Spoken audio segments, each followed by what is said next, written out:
Can You Catch a Mermaid was written and illustrated by Jane Ray. Have you ever seen a mermaid? Have you ever seen a shimmering tail and some strands of greeny gold hair turning in the water? Maybe not. But did you know that sometimes, just sometimes, a mermaid can turn her fishy tail to legs and come ashore? As long as she keeps hold of something from her ocean home, she can return to the water. But if she should lose that something, she's trapped on land forever. This is the story of Eliza, who really did see a mermaid. Eliza lived with her father Tom, who was a fisherman. Just him and her, comfortable and close, taking care of each other. "You are my little dolphin," he would say, holding Eliza tight in his arms, like the harbour walls protecting the little boats. Eliza was shy and liked to play by herself, searching in rock pools and collecting pebbles and shells. Sometimes Tom worried about her. "Why don't you go off and play with the other children?" he would say. But Eliza just shook her head. "I only want to be with you," she said. Every day Eliza waved goodbye to her father as he set off in his fishing boat. "What shall I bring you for tea today, little dolphin?" he would say. "Sardines or skate, hake or herring, winkles, cockles or crab?" And every day Eliza answered, "Can you catch a mermaid?" Evening, as Eliza was waiting for the chug chug chug of her father's boat, she saw a girl of about her own age playing at the water's edge. They smiled at each other shyly. The girl didn't frighten Eliza like the children at school. Instead, Eliza felt curious and wanted to talk to her.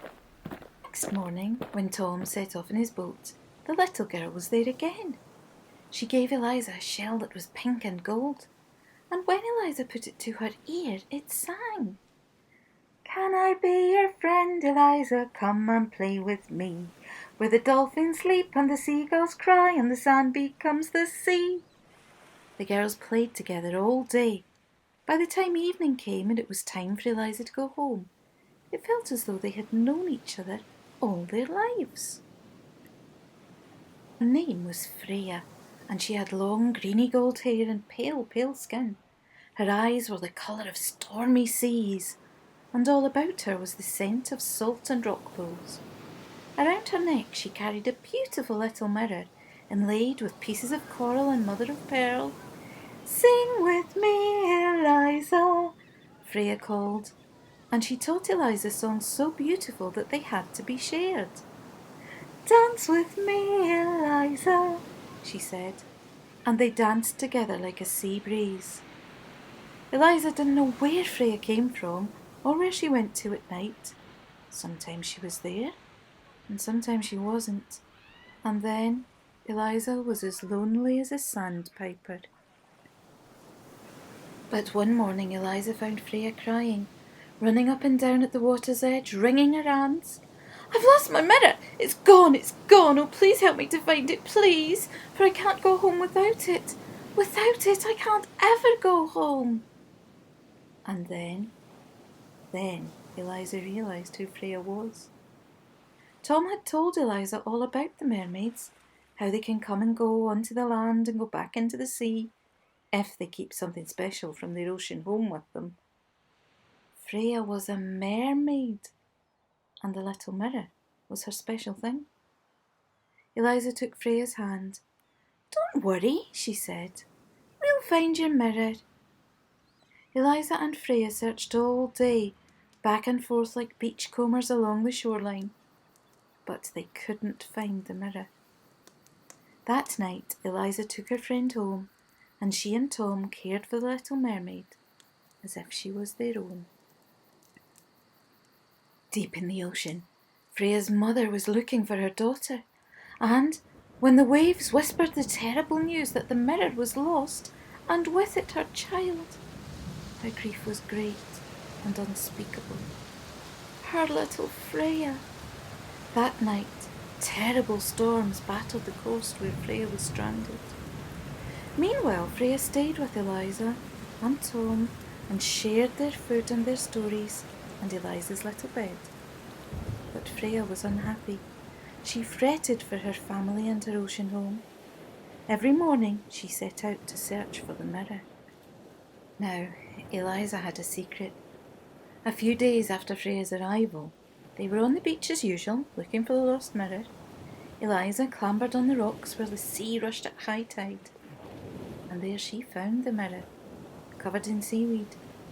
She washed it quickly, but instead of giving it back to Freya, as she knew she should, she put it in her pocket. Eliza couldn't bear Freya to leave. Eliza took the mirror home and hid it in her secret box. And when she was quite alone, she took it out and looked at herself in the watery glass. "I'll give it to Freya tomorrow," she thought. But the days passed, and Eliza kept the mirror secret. Days passed, and Freya grew thinner and even paler. She no longer laughed or danced on the sand, but spent her days searching and searching for the lost mirror. The other families began to mutter about Freya. Their catches had dwindled to almost nothing since she had arrived, and now the weather was so dark and stormy it was dangerous to put out to sea at all. One wild night, Eliza couldn't sleep. The waves crashed against the harbour wall. Eliza picked up the pink and gold shell that Freya had given her when they first met and put it to her ear. Then very faintly she heard a voice sighing, "Let me go, let me go home."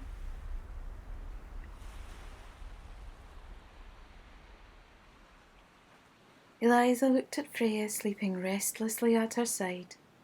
She knew what she must do. She crept to her hiding place, took out the mirror, and gently tucked it into Freya's hand. Then she climbed back into bed and fell into a deep sleep.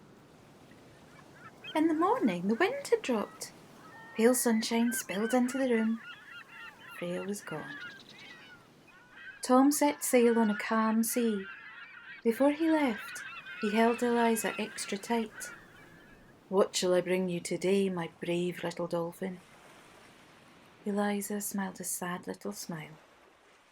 But that day, Tom came back with nets full of fish, and from then on, the village fishing nets were always full, and Tom's was the fullest of all. And that day, Eliza made new friends. Now she loves playing with the other children. They collect shells, and Eliza shows them how to build mermaids out of sand. When she puts the beautiful pink and gold shell to her ear, she still hears Freya's sweet voice singing to her, and the songs she sings are of her ocean home and the silver fishes that play there.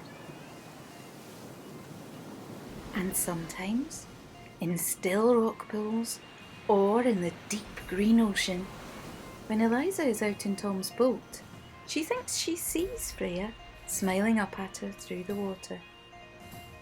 Or maybe it's her own reflection.